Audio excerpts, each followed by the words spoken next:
हरियाणा की ऊर्जा परिवहन एवं श्रम मंत्री श्री अनिल विज आज पुष्पा अंदाज में दिखे और झुकेगा नहीं वाला पुष्पा साइन ऑफ किया।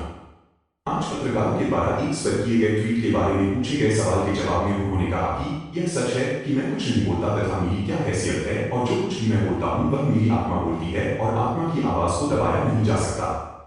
इस दौरान गत दिवस किए गए बयान के 100 दिन हो गए और कोई कार्रवाई नहीं हुई तथा इसके बाद अम्बाला के डीसी को बदल दिया गया।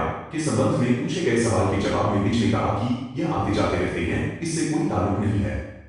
उनसे वर्कर बैठकर बात करेंगे, उसके बाद फिर सोचेंगे। विच वर्करों द्वारा संघर्ष और आत्मसम्मान की लड़ाई जारी रहेगी की पोस्ट डालने के बारे में पूछे गए सवाल के जवाब में उन्होंने कहा कि अभी मेरी कोई बात नहीं हुई है कि वह वर्कर क्या महसूस कर रही हैं और उनसे वर्कर बैठकर बात करेंगे, उसके बाद फिर सोचेंगे।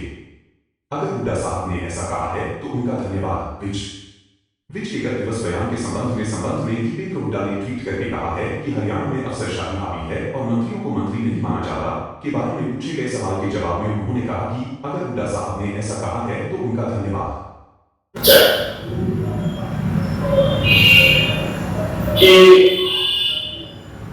मैं कुछ नहीं बोलता, मेरी क्या है, मैं जो बोलता हूँ आत्मा से और आत्मा की आवाज को दबाया किया है कि आत्मा से बोलता हूँ, जो कुछ बोलता हूँ। ये सच है कि मैं कुछ नहीं बोलता, मेरी क्या है, मैं जो बोलता आत्मा से और आत्मा की आवाज को दबाया नहीं करना।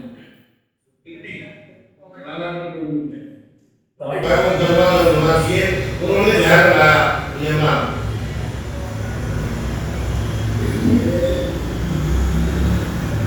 झूठ बोलना भी एक अपराध है, झूठे आरोप लगाना भी एक अपराध है, झूठे आरोप लगाकर पैनिक फैलाना भी अपराध है। इन आरोपों में केजरीवाल के खिलाफ भी मुकदमा दर्ज किया जाना चाहिए। सर आपने इसको लिखा है मैं नहीं बोलता, मेरी आत्मा बोलती है। मैं जो कुछ बोलता हूँ मेरी और आत्मा की आवाज को दबाया। सर कल आप क्लास हो रहे होंगे, कोई कार्रवाई नहीं हुई, उसके बाद हमारा के डीसी का जो ट्रांसफर है वो किया गया। नहीं आते सब आपकी पूरी टीम लगातार कोशिश कर रही है कि संघर्ष और आत्मसम्मान की लड़ाई है। ये लड़ाई क्या अभी भी जारी रहेगी या किसी मंजिल पर पहुंच चुकी है? नहीं अभी मुझे कोई बात नहीं हुई, क्या महसूस उनसे बैठ के बात किसान विभिन्न रोजगार की जो है वो ट्वीट किया और कहा कि हरियाणा में एक्सरसाइज जो है वो बहुत हावी है, मंत्रियों को मंत्री नहीं माना जाता और वगैरह आपका जो बयान था वो ट्वीट करके उन्होंने लिखा।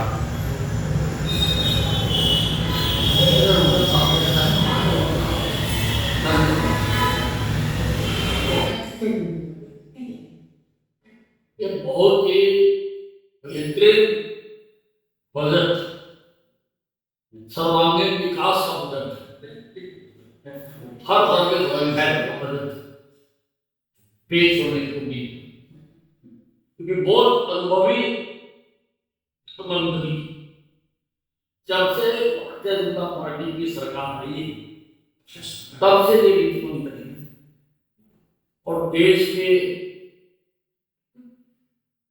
अर्थव्यवस्था बहुत सुधार हुआ है और इस बात को जीएसटी में इनकम टैक्स के कलेक्शन में बहुत बढ़ोतरी, इंफ्रास्ट्रक्चर में, इंडस्ट्रियल ग्रोथ में, एमएसएमई में काफी पैसा लगाया और मुझे उम्मीद है कि लगाया जाए ताकि रोजगार मिलेगी और देश तरक्की। प्रियंका गांधी ने राष्ट्रपति को बजट भाषण के दौरान विचारित बोल दिया, क्या कहेंगे? ये तो सारे देश को बेचारा मानते हैं, ये तो अपने आप को राजा और हमें गुलाम मानते हैं। इनके अंदर से तो अंग्रेज 1947 में छोड़ के चले गए, लेकिन इनके अंदर से अंग्रेज रास्ता नहीं है। ये तो आज भी अपने आप को मालिक मानते हैं। इनको शर्म आनी चाहिए और इनको राष्ट्रपति जी से माफी मांगनी चाहिए, झुककर सारे परिवार को माफी मांगनी चाहिए। केजरीवाल को आप लाभ जो है वो इस्तीफा देंगे चुनाव से पहले ही। तो केजरीवाल जी की पता नहीं तो कर चुकी है। अब खोल उठता है वो अलग बात है। मैं पहले दिन से कह रहा हूँ कि केजरीवाल जी का काम तमाम हो चुका है। इस बार भारतीय जनता पार्टी दिल्ली में सरकार में है। आप पार्टी के 7 विधायकों ने पार्टी से इस्तीफा दे दिया। ये तो पूछा मनीष तिवारी